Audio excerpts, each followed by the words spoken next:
encore au jardin de l'Orangerie. Je voulais vous parler d'une chose qui est assez importante et qui a été assez difficile pour moi et vous expliquer quel est mon point de vue maintenant que je suis informé à ce sujet. Vous savez, il y a 2 ans, je me suis lancé dans un projet de culture de fleurs, il y a 2 ou 3 ans. Pardon, je suis déconcentré, là regardez, il y a des cigognes qui passent, qui s'envolent. Il y a beaucoup de cigognes dans ce parc, il est assez connu pour ça. C'est très beau, c'est très poétique. Mais donc je passe souvent ici, mes enfants viennent jouer, c'est sur la route pour l'école de mes enfants. Et du coup, quand j'ai lancé ce projet de fleurs, j'avais tout à apprendre au sujet des fleurs. Moi, j'y connaissais à peu près rien du tout. J'ai pris les bouquins, j'ai regardé les fleurs, j'ai appris par cœur, j'ai fait des mémos pour apprendre à les reconnaître. Et je connaissais pas non plus grand-chose à leur vitesse, à quel moment il est possible d'avoir les premières jonquilles au printemps, les tulipes, qu'est-ce qui sort quand, tout ça, c'est des choses que j'ignorais complètement. À vrai dire, il y a encore pas mal de mystères, mais ce que je sais, c'est qu'à l'époque, je me promenais dans le jardin de l'eau et je voyais ces parterres de fleurs tellement beaux, tellement fournis, et je me disais, oh, mais eux, ils arrivent à faire pousser ça déjà en cette saison, et moi, j'ai rien du tout dans mon jardin. Pourquoi est-ce que je suis tellement en retard? Comment ils font? Ils sont tellement forts, et moi, je suis tellement nul. Et alors, il a fallu que je réfléchisse, il a fallu que je me pose, que je me dise, mais attends, il y a quelque chose qui cloche quand même.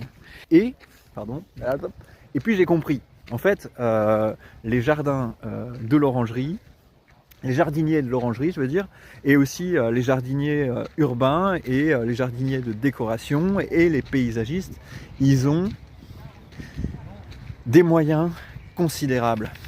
Non seulement ils ont une infrastructure de dingue, c'est-à-dire qu'ils n'ont pas vraiment besoin, enfin si, ils doivent sans doute respecter un budget, mais en gros, ils ont quand même beaucoup de moyens pour mettre en place leur truc. Ils ont beaucoup de temps, ils ont beaucoup de main d'œuvre et ils ont des serres qui sont chauffées et ils sont en fait, ils ont des moyens qui sont considérables que on ne voit pas. Quand on voit ce jardin, on voit ces fleurs, on se dit ah ouais super, ils ont planté des fleurs, ça a poussé.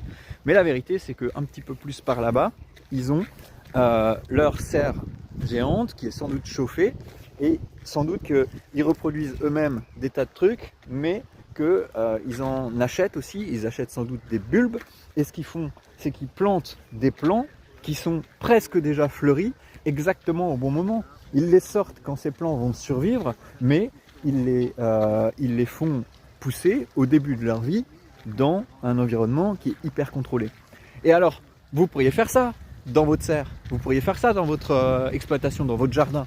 Vous pourriez vous aussi vous dire, ah bah oui, mais moi aussi je vais faire pousser plein de plants de renoncules, je vais faire pousser plein de tulipes en pot et je vais les mettre à la dernière minute dans le jardin. Vous pourriez faire ça, mais le fait est que ça vous coûterait une fortune et il faudrait que vous vendiez vos tulipes 5 € pièce pour que ce soit rentable pour vous. Donc c'est vraiment pas une bonne idée. Et c'est sympa qu'on ait des parterres de fleurs comme ça, des décorations dans nos parcs. C'est très bucolique, c'est très beau, mais j'espère que nos chers clients